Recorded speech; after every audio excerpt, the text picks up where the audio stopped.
Good to catch up with Richard Riordan, member for Polwarth. How are you going? Good, thanks, Ricky. You're not bad. It's a good, solid winter out here in Western Victoria, that's for sure. Yeah, it sure is. Look, we've been out to brave the elements with a whole bunch of farmers on Wednesday at Colac, I believe, to raise some concerns, including among wool producers, when it comes to foot and mouth disease and how it affects them. Yeah, absolutely. Most regional parts of Victoria and Australia generally survived COVID pretty well.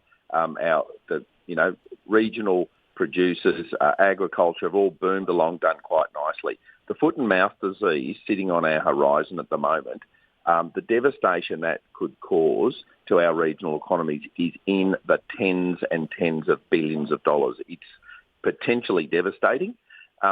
Victorian farmers and farmers generally are just calling on the federal government to get practical, implement really stringent quarantine for the next however long until such time as the immediate sort of out-of-control danger that currently exists in our nearest and dearest neighbour, Indonesia, is brought under control. And the simple reason is, Rick, is that once this is in, we are a predominantly export-focused agricultural economy.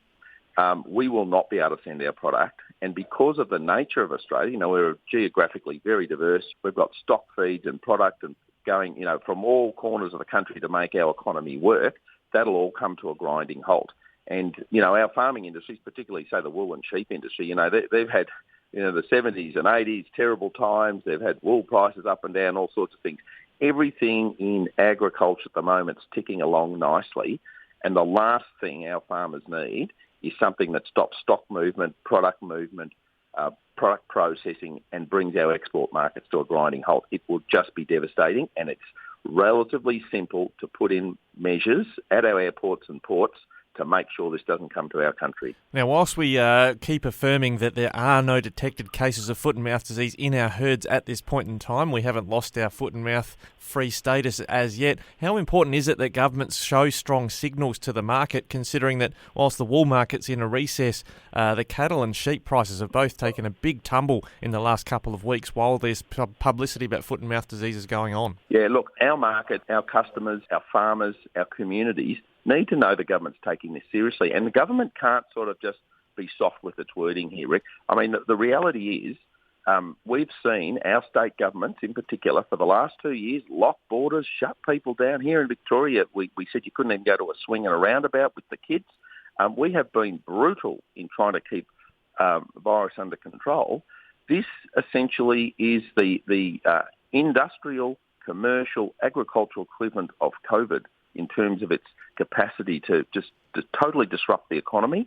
And we're not even calling for any of those things. We're just saying when people get on a plane from areas at high risk, you can't bring food, your shoes need to be examined and properly sterilised. Those two measures alone will have a huge impact on keeping us safe, restoring confidence to our producers and our customers and our economy.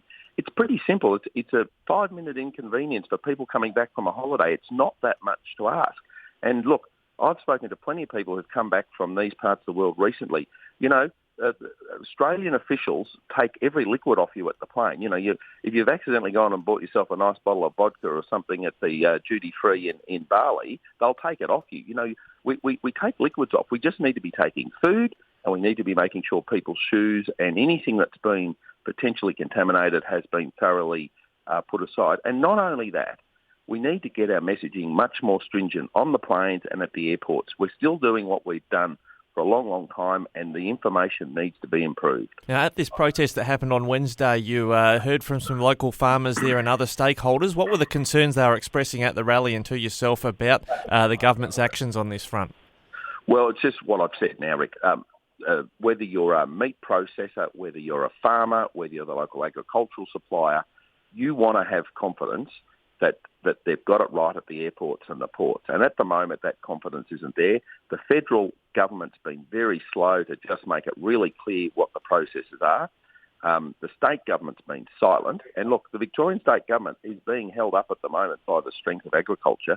And the last thing we need to do is put the whole of regional Victoria on ice. I mean, that would be a disaster.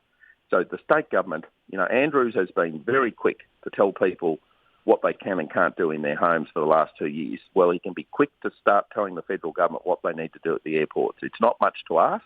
It's not a big cost to the budget. These are simple measures, because if we don't get it right, the cost of the economy, the cost of the state and federal budgets will be enormous. Now, the farmers of Colac Otway region, I understand, gave an endorsement for you to take a motion or a petition to the Parliament shortly about their concerns. What is it they're going to want you to raise with the Andrews government? Yeah, so the farmers of Colac and District at the rally made it really clear. They want a complete sort of freeze on unnecessary travel to Southeast Asia, particularly Indonesia, until such time as the federal government has made it clear to everybody that they've got the necessary quarantine measures in place. Now, quite frankly, I think the government could do that in 3 or 4 days. It's not rocket science. The infrastructure is basically at our airports and our ports. They've just got to make sure it's beefed up and there's some extra resources there. Now, the farmers, pretty practical bunch, they're saying if the government can't get that done within 120 days, then it's not the farmers' fault or anybody else, it's the government's fault. And, most of us think that they should have done it already, but they're just saying we've got to restore confidence to our agricultural communities that everyone knows that the government's onto it and on the front foot, and at the moment they certainly don't feel that's the case. All right, Richard Riordan, member for Polwarth, great to catch up with you, and we'll track what's happening with you in State Parliament when it resumes shortly. Thanks for joining us today on Flow. No worries, mate. Thanks, Rick.